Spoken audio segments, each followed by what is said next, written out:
I urge you to beware of the temptation of labeling both sides equally at fault, the temptation to ignore the facts of history and the aggressive impulses of an evil empire. My colleagues, these are not my words. They are, of course, the words of Ronald Reagan almost 42 years ago to the day.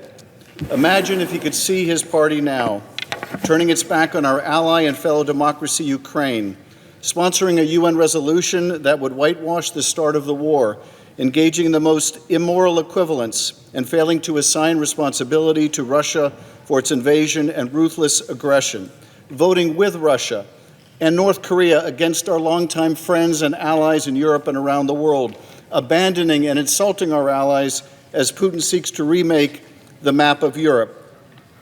And what is this resolution in the United States about that we helped defeat?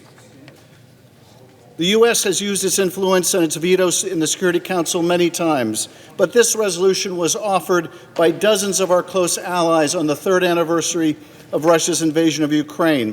What was in it that was so objectionable to split the U.S. from its friends? The resolution made clear that Russia started this war. It reaffirmed the sovereignty and independence of Ukraine. It deplored Russian aggression on women and children. It raised concerns with North Korean troops fighting alongside Russian forces.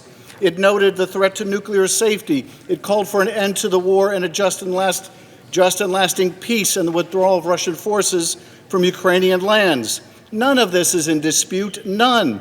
This was the resolution that the U.S., the leader of the free world, blocked at the United Nations. Can any member of this body point to a single problematic word in that resolution? Of course not. The Senate should stand by that resolution, even as we must stand by Ukraine. Today, the White House and Kremlin seek to rewrite the history of this war with falsehood and slander, calling Zelensky the dictator, Ukraine the instigator, and Putin the hero. We need to do more than say something. We need to do something. Slava Ukraini.